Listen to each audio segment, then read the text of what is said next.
Good morning everyone. आज का जो हमारा पाठ है जो है माता का आंचल पार्ट 3। ठीक है, पार्ट 2 तक हम लोग पढ़ चुके थे। आज है भाग 3, भाग 3। तो हम लोग आज पढ़ना स्टार्ट करेंगे। स्टोरी आप लोग के सामने क्लियर है ही। अब है हमारा जो कहानी का जो अंश है वो इस प्रकार है कि जो बच्चे हैं वो अपने मास्टर जी को चिढ़ाते हैं, और सारे बच्चे साथ में मिलकर जब मास्टर जी को चिढ़ाते हैं पाठशाला के, तो मास्टर जी उनको गुस्सा करके उनके पीछे जब भागते हैं तो बच्चे वहां से भाग निकलते हैं। और जो ये भोलानाथ है वो सीधे अपने घर में जाकर छुप जाते हैं। तो मास्टर जी जो हैं भोलानाथ को पकड़ने के लिए उनके घर तक पहुंच जाते हैं और उनको पकड़कर पाठशाला ले आते हैं, और वहां पर उनकी खूब डांट पड़ती है। तो इस डांट को सुनकर वो रोना शुरू कर देते हैं और बेतहाशा रोते हैं। और ये बात सुनकर उनके पिताजी सीधे पाठशाला दौड़े चले आते हैं और उनको गोदी में उठा लेते हैं, कुछ करते हैं। लेकिन भोलानाथ तो थे बहुत ही ज्यादा लाडले टाइप के, तो वो और ज्यादा रोने लगते हैं। तो उसके आगे से हमारी कहानी शुरू होती है। ठीक है, तो आप लोग निकाल लीजिए पेज नंबर 6। पेज नंबर 6 सब बच्चे निकाल लीजिए, पेज नंबर 6। उसका लास्ट पैरा है, आखिरी अंतिम है। रोते रोते उसका कंधा आंसुओं से तर कर दिया। ठीक है, उनका कंधा आंसुओं से तर कर दिया। तो आज हम लोग यहाँ से देखेंगे। तो यहाँ पर जब वो रो रहे होते हैं, उनके पिताजी उनको गोद में उठा लेते हैं। तो यहाँ पर स्टार्ट हुआ है, रोते रोते उनका कंधा आंसुओं से तर कर दिया। वह गुरुजी की चिरौरी करके हमें घर लिया। चिरौरी मतलब थोड़ा सा उनको पुचकार कर। ठीक है, चिरौरी होती है दीनता पूर्व की जाने वाली प्रार्थना। नीचे इसका अर्थ दिया हुआ है, दीनता पूर्वक की जाने वाली प्रार्थना चिरौरी कहलाती है, मतलब किसी से प्रार्थना करना। ठीक है, तो क्या है, वह गुरुजी की चिरौरी करके हमें घर ले चले। रास्ते में फिर हमारे साथी लड़कों का झुंड मिला और वे जोर से नाचते और गाते थे। माई पकाए गर गर पुआ, हम सब पुआ, हम खाई पुआ, ना खेलब जुआ। तो यहाँ पर फिर उनकी एक तुकबंदी है बच्चों की। तो जब हमारे पिताजी जा रहे तो हमको फिर से अपने सारे दोस्त मिल गए। फिर क्या था, हमारा रोना धोना सब भूल गए हम, और हम हट करके बाबूजी की गोद से उतर पड़े और लड़कों की मंडली में मिलकर लगे फिर ताने असुर तान सुर अलापने। मतलब हम फिर उनकी तुकबंदी में अपने आवाज को जोड़ दिया, हमने फिर उनकी तान में तान मिला दी। अब तक सब लड़के सामने वाले मकई के खेत में दौड़ पड़े। उनमें चिड़ियों का झुंड चल रहा था। वहां पर चिड़ियों का जो झुंड था। मकई क्या होता है बेटा, कॉर्न, भुट्टा। ठीक है, तो मकई का खेत था और सारे लड़के वहां भाग निकले, वहां पहुंच गए, और वहां पर चिड़ियों का जो झुंड था वो चल रहा था। वे दौड़ दौड़कर उन्हें पकड़ने लगे, पर एक भी हाथ ना आई। हम खेत से अलग ही खड़े होकर गा रहे थे, राम जी की चिड़ई, राम जी का खेत, खा लो चिड़ई भर भर पेट। मतलब जो है राम जी की ही चिड़िया है और राम जी का ही खेत है, और तुम जो चिड़िया ये भर भर पेट खा लो। जबकि ऐसा नहीं था भाई। खेत जो जिसने खेत बोआ है और जिसकी फसल है, अगर उसकी फसल को चिड़िया खा रही है तो वो इस चीज को कैसे सहन कर सकता है। तो ये तो गलत था। लेकिन फिर भी हम कुछ दूर खड़े हमसे कुछ दूर खड़े बाबूजी हमारे गांव के कई आदमी खड़े होकर तमाशा देख रहे थे और यही कहकर हंसते थे कि चिड़िया की जान जाए, लड़कों का खिलौना। सचमुच लड़के और बंदर पराई पे नहीं समझते। तो यहाँ पर है इसलिए बोला गया है कि भाई जिसका खेत है उसके घर में, उसके खेत में चिड़िया चर रही हैं, उसकी तो बेचारे की आफत है। ठीक है, और लड़कों के लिए खेल बन गया है कि चिड़िया आए और चुगे, और लड़के उनको पकड़ रहे हैं तो चिड़िया की जान भी जा सकती है। लेकिन ये लड़के बिल्कुल बंदर की तरह हैं। बंदर लड़कों की जो लड़कों को बताया गया है बिल्कुल बंदर के समान बताया गया है कि अकल कम है, बस हर समय खेलते रहो, किसी का कुछ बिगड़े किसी का कुछ हो इन्हें कोई फिक्र नहीं है।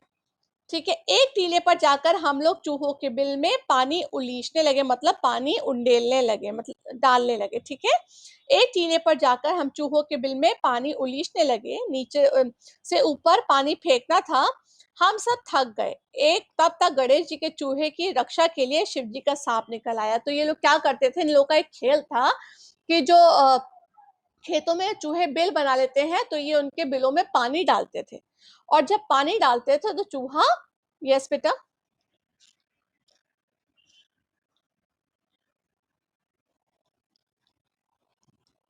इसमें तो नहीं बताया गया बेटा, अब आप खुद ही सोच लो, इसमें नहीं लिखा एक्चुअली। इसमें जो गांव वाले थे उन्होंने लड़कों के बारे में ही बोला, क्योंकि वो ही चिड़ियों को पकड़ ले थे और भगा रहे थे, लड़कियां तो अपने घर में थी उस टाइम। तो ये अभी तक मैंने पढ़ा नहीं है, जब पढ़ लूंगी तो मैं आप लोगों को, आपके कोर्स में होगा तो जरूर बताऊंगी कि लड़कियों को क्या कहते हैं, ठीक है अक्षत? तो अभी तो ये सुन लो कि लड़कों को यहाँ पे बंदर बोला गया, ठीक है। फिर उसके बाद ये बताया है कि जो खेत था वो, उसमें चूहे बिल बना लेते थे, और ये सब लड़के उस बिल में पानी डालते थे, और जब पानी डालते थे तो चूहा बाहर निकल आता था। इन लोगों को इस चीज में बहुत मजा आता था, लेकिन उस दिन कुछ अलग ही हुआ। उस दिन क्या हुआ, इन लोगों ने जाकर टीले पे जो बिल था उसमें पानी डाला, और पानी जब डाला तो जो चूहे को ये लोग परेशान करने चले थे, जो उसको गणेश जी की सवारी भी बोला जाता है, मूषक को, चूहे को मूषक कहते हैं, और मूषक को गणेश जी की सवारी माना जाता है। तो ये चले थे गणेश जी की सवारी को तंग करने, और शिव जी का जो नाग था, जो सांप था, वो उसकी रक्षा करने के लिए निकल आता, मतलब उस बिल में से चूहे की जगह नाग निकल आता है, सांप निकल आता है। तो अब क्या हुआ, फिर उसके बाद जैसे ही सांप को देखा, रोते चिल्लाते हम लोग बेतहाशा भागे, मतलब एकदम हर अपनी सुध बुध होके हम लोग सिर्फ भाग रहे थे। कोई औंधा गिरा, कोई अंटा अंटा चिट, किसी का सिर फूटा, किसी के दांत टूटे, सभी गिरते पड़ते भागे, हमारी सारी देह लहूलुहान हो गई, पैरों के तलवे कांटों से छलनी हो गए। तो यहाँ बता रहे, जैसे हम सबने सांप देखा तो हम सब दोस्त मतलब बेतहाशा भागे, तो कोई कांटों में गिरा, कोई मतलब कंकड़ियों पे गिरा, तो हम सबके सबको खून निकल आया, हम लोग की देह पूरी लहूलुहान हो गई। एक हम एक सुर में दौड़े हुए घर आए और घर में घुस गए। उस समय बाबूजी बैठक के ओसरे पर बैठकर हुक्का गुड़गुड़ाते रहे। उन्होंने हमें बहुत पुकारा, पर हम उनकी अनसुनी करके हम दौड़ते हुए मैया के पास चले गए, जाकर उसकी गोद में शरण ली। मैया चावल अमनिया कर रही थी, मतलब चावल बीन रही थी, ठीक है। मैया जो थी चावल अमनिया कर रही थी, हम उसी के आंचल में छिप गए। हमें डर से कांपते देखकर वह जोर से रो पड़ी और सब काम छोड़ बैठी। अधीर होकर हमारे भय का कारण पूछने लगी, तब कभी हमें अंग भरकर दबाते और कभी हमारे अंगों को अपने आंचल से पोंछकर हमें चूम लेती। बड़े संकट में पड़ गई। झटपट हल्दी पीसकर हमारे घावों पर थोपी गई। घर में कोहराम मच गया। हम केवल धीमे सुर से सा करते हुए मैया के आंचल से लुके चले जा रहे थे। सारा शरीर थर थर कांप रहा था, रोंगटे खड़े हो रहे थे। हम आंखें खोलना चाहते थे पर आंखें ना खुलती थी। हमारे कांपते हुए होठों को मैया बार बार निहारकर रोती और बड़े लाड से हमें गले लगा लेती थी। उस समय बाबूजी दौड़े आए, आकर झट से मैया की गोद से अपनी गोद में लेने लगे। हमने मैया के आंचल की प्रेम और शांति के छंदुए की छाया ना छोड़ी। तो यहाँ पर बताया है बच्चे बच्चे के, मतलब जो लेखक है उन्होंने बच्चे के रूप में बताया है कि जैसे ही हमने सांप देखा तो हम दौड़े वहां से, हम लहूलुहान हो चुके थे। तो हमारे जब हम घर पहुंचे तो हमारे पिताजी बाहरी हुक्का गुड़गुड़ा रहे थे, लेकिन हम अपने पिताजी को अनदेखा करके सीधा अपने घर के अंदर दौड़े चले गए। और क्यों दौड़े चले गए, हमें उस टाइम हमारी माँ चाहिए थी। हम जाकर अपने माँ के आंचल में छुप गए और उनको चिपट गए। तो जैसे हमारी माँ उस टाइम चावल साफ कर रही थी, तो उन्होंने सारे काम छोड़कर हमको चिपटा लिया। जब उन्होंने हमारी हालत देखी तो वो भी हमारे साथ रो पड़ी और हमारे घावों पर हल्दी लगाई। तो कभी वो हमको जोर से हक कर लेती और कभी हमको चूम लेती, ठीक है। और हमारी जो हालत थी उससे हमारे घर में कोहराम मच गया कि हुआ क्या है। तो हमारी माँ ने हमसे पूछा भी कि हुआ क्या है, तो हम सिर्फ सा सा सा बोल पाते थे, सांप भी हम पूरा ना बोल पाए। और हमारी पूरी जो देह थी थर थर कांप रही थी, ठीक है। और हम इतने डर गए थे कि हम आंखें खोलना भी चाह रहे थे पर हम खोल नहीं पा रहे थे। तो ये हालत देखकर हमारे पिताजी दौड़े चले आए और हमको माँ की गोद से अपनी गोदी में लेना चाहा। उन्हें था कि बेटा हमारे साथ पूरा दिन रहता है, हमारा पुत्र हमारे साथ पूरा दिन व्यतीत करता है, तो इस डर के वक्त में भी वो हम ही से चिपटेगा। लेकिन हमने उस वक्त अपनी माँ की मैया की गोदी को ना छोड़ा, हम उनके आंचल में ही छुपे रहे, हमें उन्हीं के आंचल में शांति मिली। तो यहाँ जो कहानी का मतलब है ये कहने का है कि बच्चा चाहे कितना ही पापा से क्यों ना प्यार करे या कुछ भी हो, लेकिन जब चोट लगती है तो पहला जो नाम होता है वो माँ का ही याद आता है। कई बच्चों को देखा होगा मम्मी ही मार रही होती है और रो भी मम्मी मम्मी करके ही रहे होते हैं, ठीक है। ये चीज आप लोगों ने नोटिस की होगी कि कई बार आप लोग गुस्सा होते हो मम्मी से, लेकिन एट लास्ट क्या होता है, खाना तो मम्मी से ही मांगना है और याद भी मम्मी की ही आती है। तो यहाँ पर यही बताया गया, इसीलिए इस पाठ का नाम माँ का आंचल रखा गया है। तो अब आते हैं हमारे प्रश्न उत्तर, ठीक है। अब आते हैं हमारे प्रश्न उत्तर। तो इस पाठ के अनुसार जो आपकी देखो बुक में जो प्रश्न है बेटा, उनको टिक मार्क कर लो पहले आप लोग, जो आपकी बुक में है उनको टिक मार्क कर लो। प्रश्न नंबर 1, प्रस्तुत पाठ के आधार पर यह कहा जा सकता है कि बच्चे का अपने पिता से अधिक जुड़ाव था, ठीक है। फिर भी विपदा के समय पिता के पास ना जाकर माँ की शरण लेता है। आपकी समझ में इसकी क्या वजह हो सकती है, ठीक है। प्रश्न नंबर 1। फिर प्रश्न नंबर 2, आपके विचार से भोलानाथ अपने साथियों को देखकर सिसकना क्यों भूल जाता है। फिर है प्रश्न नंबर 3, आपने देखा होगा कि भोलानाथ और उसके साथी जब जब खेलते खाते तब किसी ना किसी प्रकार की तुकबंदी करते हैं। आपको यदि अपने खेलों आदि से जुड़ी तुकबंदी याद हो तो लिखिए। ये जो प्रश्न नंबर 3 है, इसका आंसर आप लोगों को अपने अपने अकॉर्डिंग देना है। कोई भी तुकबंदी अगर आपको याद हो या आपके मम्मा पापा से आप पूछ सकते हो। तुकबंदी आपको मैंने बताया था कि इसमें जो बच्चे छोटे छोटे शब्द एक दूसरे से मिलाकर बोलते हैं उसको तुकबंदी कहते हैं। तो अगर आपको याद हो तो आप लोग लिख सकते हो, नहीं तो अपने मम्मा पापा से पूछ सकते हो, ठीक है। फिर उसके बाद है आपका प्रश्न नंबर 4, इसको कट कर दीजिए। प्रश्न नंबर 4 को कट कर दीजिए। फिर है प्रश्न नंबर 5, पाठ में आए ऐसे प्रसंगों का वर्णन कीजिए जो आपके दिल को छू गए हों। पाठ में आए ऐसे प्रसंगों का वर्णन कीजिए जो आपके दिल को छू गए हों। फिर है प्रश्न नंबर 6। प्रश्न नंबर 6, ये महत्वपूर्ण प्रश्न है बेटा। इस उपन्यास अंश में 30 के दशक की ग्राम्य संस्कृति का चित्रण है। आज की ग्रामीण संस्कृति में आपको किस तरह के परिवर्तन दिखाई देते हैं, मतलब तब के और अब के गांव में क्या परिवर्तन आपको दिखाई देते हैं, ठीक है। फिर प्रश्न नंबर 7 कट कर दीजिए। फिर है प्रश्न नंबर 8, यहाँ माता पिता का बच्चे के प्रति वात्सल्य व्यक्त हुआ है अपने शब्दों में लिखिए। यहाँ माता पिता का बच्चे के प्रति जो वात्सल्य व्यक्त हुआ है उसे अपने शब्दों में लिखिए। फिर है प्रश्न नंबर 9, माता का आंचल शीर्षक की उपयोगिता बताते हुए कोई अन्य शीर्षक सुझाएं, मतलब इसके अलावा क्या शीर्षक हो सकता था, तो इसको सुझाएं। माता का आंचल शीर्षक की उपयुक्तता बताते हुए कोई अन्य शीर्षक सुझाएं।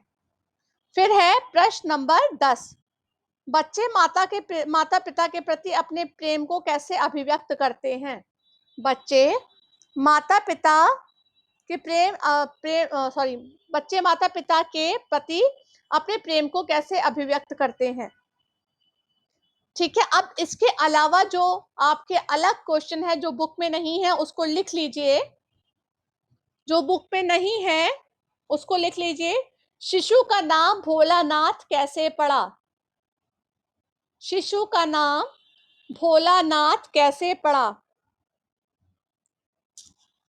फिर है आपका प्रश्न, भोलानाथ पूजा पाठ में पिताजी के पास बैठा क्या करता रहता था।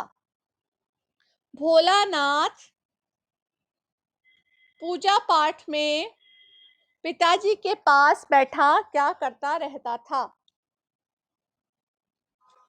फिर आपका अगला प्रश्न है, भोलानाथ भयभीत होकर बाग से क्यों भागा। भोलानाथ भयभीत होकर बाग से क्यों भागा। और अगला प्रश्न है आपका, भोलानाथ को सिसकते देख माँ का स्नेह फूट पड़ा क्यों। भोलानाथ को सिसकते देख माँ का स्नेह फूट पड़ा क्यों या कैसे। अब है प्रश्न, भय कंपित भोलानाथ का चित्रण कीजिए। भय कंपित भोलानाथ का चित्रण कीजिए। यस बेटा। ओके वेट बेटा, मैं सारे कर रही हूँ रिपीट। पहला है शिशु का नाम भोलानाथ कैसे पड़ा। दूसरा है भोलानाथ पूजा पाठ में पिताजी के पास बैठा क्या करता रहता था। फिर उसके बाद है भोलानाथ भयभीत होकर बाग से क्यों भागा। फिर उसके बाद भोलानाथ को सिसकते देख माँ का स्नेह फूट पड़ा क्यों कैसे। भोलानाथ को सिसकते देख माँ का स्नेह फूट पड़ा कैसे। फिर लास्ट क्वेश्चन है भय कंपित भोलानाथ का चित्रण कीजिए। ठीक है, भय सेकंड लास्ट इज भोलानाथ को सिसकते देख माँ का स्नेह फूट पड़ा कैसे।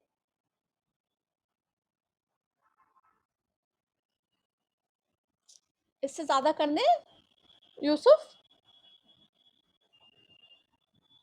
नहीं, काफी है, इतने काफी है बेटा। ठीक है, तो आप लोगों को ये क्वेश्चंस करने हैं। आंसर लास्ट वन इज भय कंपित भोलानाथ का चित्रण कीजिए। भय कंपित भोलानाथ का चित्रण कीजिए। अब आपका पहला प्रश्न जो है प्रस्तुत पाठ के आधार पर यह कहा जा सकता है कि बच्चे का अपने माता पिता से अधिक जुड़ाव था, फिर भी विपदा के समय वह पिता के पास ना जाकर माँ की शरण लेता है। आपकी समझ में इसकी क्या वजह हो सकती है। तो इसका उत्तर कुछ इस प्रकार बनेगा। बच्चे के पिता उसके प्रत्येक खेल में शामिल होने का प्रयास करते थे। मतलब उसके जो पिता थे वो उसके साथ हर समय खेलने का प्रयास करते थे। उसे किसी ना किसी प्रकार अधिकांश समय अपने साथ रखते थे। अतः शिशु का पिता के प्रति अधिक लगाव स्वाभाविक था। किंतु माँ का स्नेह हृदय स्पर्शी होता है। निश्चल हृदय शिशु को हृदय स्पर्शी स्नेह की पहचान होती है। यही कारण है कि विपदा के समय शिशु पिता के पास ना जाकर माँ के पास जाता है। माँ की गोद की सुरक्षा की गारंटी के साथ वात्सल्य स्नेह की पूर्ण अनुभूति करता है। मतलब माँ का जो प्रेम होता है वो दिखावे का प्रमाण नहीं देता कि हर समय दिखावा करना। जो माँ का प्रेम होता है, कई मम्मी लोग होती हैं जो डांटती रहती है लेकिन उनकी डांट के पीछे भी उनका प्यार छुपा होता है। ठीक है, तो यहाँ पर यही बताया है कि बच्चे के पिता उसके प्रत्येक खेल में शामिल होने का प्रयास करते थे। उसे किसी न किसी प्रकार अधिकांश समय अपने साथ रखते थे। अतः शिशु का पिता के प्रति अधिक लगाव स्वाभाविक था। किंतु माँ का स्नेह हृदय स्पर्शी होता है। निश्चल हृदय शिशु को हृदय स्पर्शी स्नेह की पहचान होती है। यही कारण है कि विपदा के समय शिशु पिता के पास ना जाकर माँ के पास जाता है। माँ की गोद में सुरक्षा की गारंटी के साथ वात्सल्य स्नेह की पूर्ण अनुभूति करता है। फिर उसके बाद है आपका प्रश्न, आपके विचार से भोलानाथ अपने साथियों को देखकर सिसकना क्यों भूल जाता था। ठीक है, तो इसका उत्तर कुछ इस प्रकार है। शिशु अपनी स्वाभाविक आदत के अनुसार अपनी उम्र के बच्चों के साथ खेलने में रुचि लेता है। उनके साथ खेलना उसे अच्छा लगता है। अपनी उम्र अपनी उम्र के बच्चों के साथ जिस रुचि से खेलता है उस रुचि से वो बड़े लोगों के साथ नहीं खेल सकता। और दूसरा कारण है मनोवैज्ञानिक। और दूसरा कारण जो है मनोवैज्ञानिक वो ये है कि बच्चे अपने साथियों के बीच में रोने से अपने को हीन भावना उनके अंदर प्रकट होती है। उनको लगता है कि जो ये मेरे साथी हैं वो मेरा मजाक उड़ाएंगे मुझे रोता देख। इस वजह से वो अपने साथियों को देखकर रोना भूल जाता था और उनके साथ खेलने लगता था। ये क्लियर हुआ सबको। फिर उसके बाद आपका प्रश्न है, आपने देखा होगा भोलानाथ और उसके साथी जब खेलते खाते समय किसी ना किसी प्रकार के तुकबंदी करते थे। आपको यदि अपने खेलों आदि से जुड़ी तुकबंदी याद हो तो लिखिए। तो मुझे नहीं लगता कि आजकल के बच्चे इस तरीके के खेल खेलते हैं, लेकिन आप लोग अपने बड़ों से पूछ सकते हैं। तो आपको यहाँ पर जो भी आपको तुकबंदी समझ में आती है वो प्लीज जो उसकी भाषा हो ऐसी हो कि पढ़ने लायक हो। ठीक है बेटा, तो तुकबंदी आप लोग यहाँ पर लिख सकते हैं। फिर उसके बाद है आपका प्रश्न, पाठ में आए ऐसे प्रसंगों का वर्णन कीजिए जो आपके दिल को छू गए हों। तो वो आप पे डिपेंड करता है कि आपको इस पार्ट में क्या-क्या अच्छा लगा, लेकिन मैं फिर भी आप लोगों को बता देती हूँ। तो इसको आप लोग पॉइंट्स में लिख सकते हैं। इसके आंसर को आप लोग पॉइंट्स में लिख सकते हैं। तो पाठ में आए हर प्रसंग हृदयस्पर्शी है। सभी बातें बचपन को याद दिलाती हैं, जैसे नंबर 1 माँ का अचानक भोलानाथ को पकड़कर तेल लगाना, उसका छटपटाना, फिर भी उसे कन्हैया बनाकर छोड़ना तथा बाबूजी के साथ आकर रोना सिसकना भूलकर अपने साथियों के साथ खेल में शामिल हो जाना। फिर नंबर 2 भोलानाथ और उसके साथियों का खेती करने का अभिनय करना, खेती की पैदावार को तोलना, सभी बीच बाबू सभी के इसी बीच बाबूजी का आना और राशि को छोड़कर बच्चों का हंसते हुए वहां से भाग जाना। ठीक है, तो ये दिल को छू जाता है। फिर नंबर 3 भोलानाथ और उसके साथियों पर टीले पर चूहे का बिल देखकर पानी उलीचना, बिल से चूहे की जगह सांप का निकलना, फिर तो बच्चों का डरना, इधर उधर कांटों में भागना, भोलानाथ का माँ के आंचल में छिपना, सिसकना, माँ की चिंता, हल्दी लगाना, बाबूजी के लेने पे माँ की गोद में ही चिपटे रहना, मर्म स्पर्शीय दृश्य उत्पन्न करता है। जो यहाँ पर हृदय को छू जाने वाला दृश्य यहाँ पर उत्पन्न होता है। ठीक है, तो पहला है कि माँ का अचानक भोलानाथ को पकड़कर तेल लगाना, फिर उसे कन्हैया बनाकर छोड़ना तथा बाबूजी के साथ आकर रोना सिसकना भूल कर अपने साथियों के साथ खेल में शामिल हो जाना। फिर 2 है भोलानाथ और उसके साथियों का खेती करने का अभिनय करना, खेती की पैदावार को तौलना, इसी बीच बाबूजी का आना और सारी राशि को छोड़कर बच्चों का हंसते हुए वहां से भाग जाना। ठीक है, बटोहियों को देखते रह जाना, प्रसंग दिल को छू जाता है। फिर नंबर 3 है भोलानाथ और उसके साथियों का टीले पर चूहे का बिल देखकर पानी उलीचना, बिल से चूहे की जगह सांप का निकलना, फिर तो बच्चों का डरना, इधर उधर कांटों में भागना, भोलानाथ का माँ के आंचल में छिपना, सिसकना, माँ की चिंता, हल्दी लगाना, बाबूजी की गोदी लेने पर माँ की गोद में ही रहना, माँ की गोद ना छोड़ना, मर्म स्पर्शी दृश्य उपस्थित करता है। ये समझ में आया सबको? अमृतांश, अनुष्का,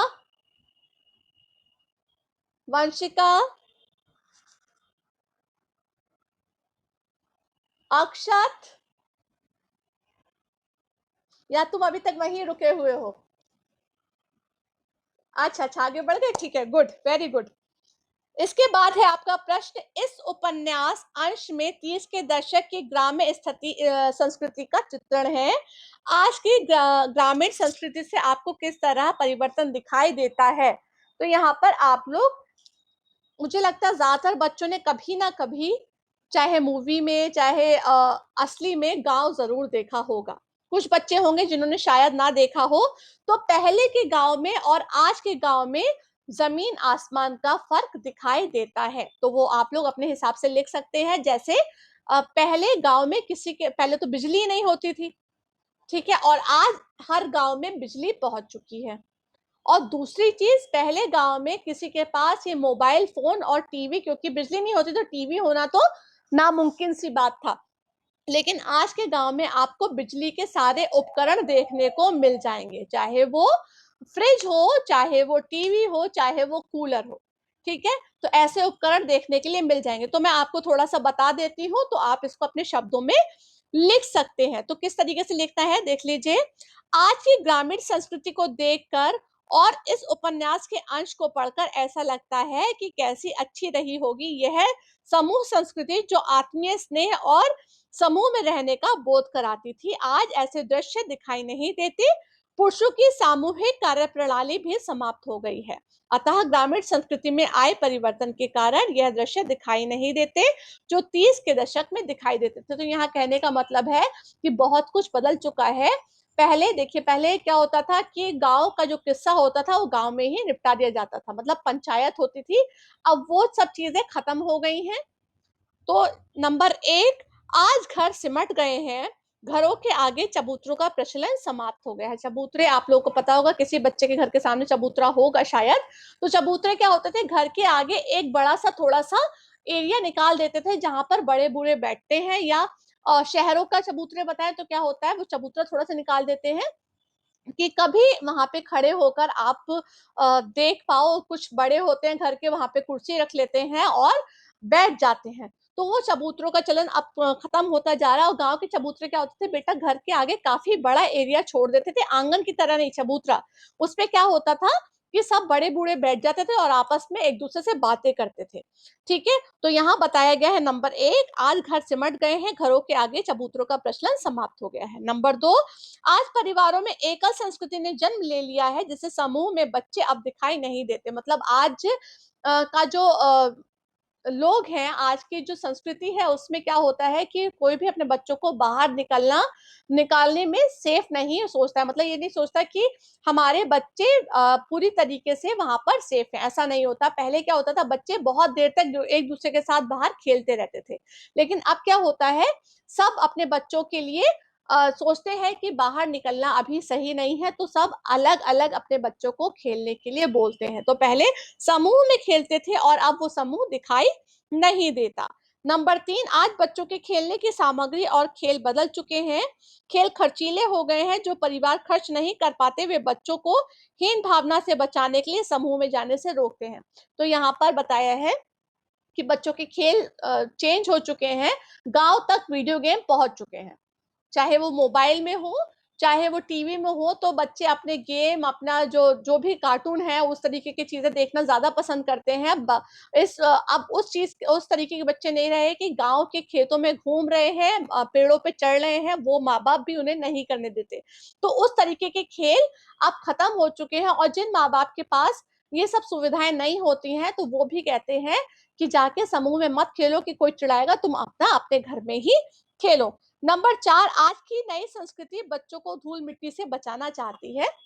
फिर नंबर 5, घरों में के बाहर पर्याप्त मैदान नहीं रहे, लोग स्वयं डिब्बों जैसे घरों में रहते हैं। तो पहले जैसा होता था कि बहुत बड़े बड़े आंगन होते हैं और उसमें बच्चे आराम से बैठ के खेलते हैं, उसमें भाग दौड़ वाले खेल खेलते हैं, लेकिन अब वो चीजें खत्म होती जा रही हैं। गांव में भी घर छोटे होते जा रहे हैं, सिमटते जा रहे हैं।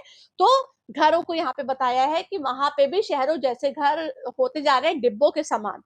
ठीक है, इतना समझ में आया सबको? और आप लोग अपने अकॉर्डिंग भी गांव के परिवेश को अपने अकॉर्डिंग में बता सकते हैं कि पहला कैसा होता था हमारा गांव और अब हमारा गांव कैसा है। ठीक है, या हमारा नहीं, अगर कोई बच्चा गांव से ताल्लुक नहीं रखता है, कोई कभी गांव नहीं गया, तो आप लोगों ने मूवी में भी देखा होगा कि पहले मूवी में गांव कैसे दिखाते थे और आज की मूवी में गांव कैसे दिखाए जाते हैं। इतना समझ में आया? अब है आपका प्रश्न। यहाँ माता पिता का बच्चे के प्रति जो वात्सल्य व्यक्त हुआ है उसे अपने शब्दों में लिखिए। ठीक है, तो आज हमारा जो टाइम है यहीं पे समाप्त हो रहा है। हम लोग इस चैप्टर को कल पूरा कर लेंगे, कल भी हम लोग का टर्न है। ठीक है, तो इस चैप्टर को हम लोग कल कंप्लीट कर लेंगे, सारे प्रश्न उत्तर कल हम लोग पूरे कर लेंगे। किसी को कोई प्रॉब्लम क्लास? जो अलग से प्रश्न लिखवाए थे वो सब क्लियर है आप लोगों को? वो मैं कल एक बार फिर आप लोगों को समझा दूंगी और आप लोगों को इसका पीडीएफ भी सेंड कर दूंगी। तो कल हम लोग इस पार्ट को पूरा कर लेंगे। ओके, ओके, बाय बेटा, बाय बाय क्लास, वेलकम बच्चे, बाय।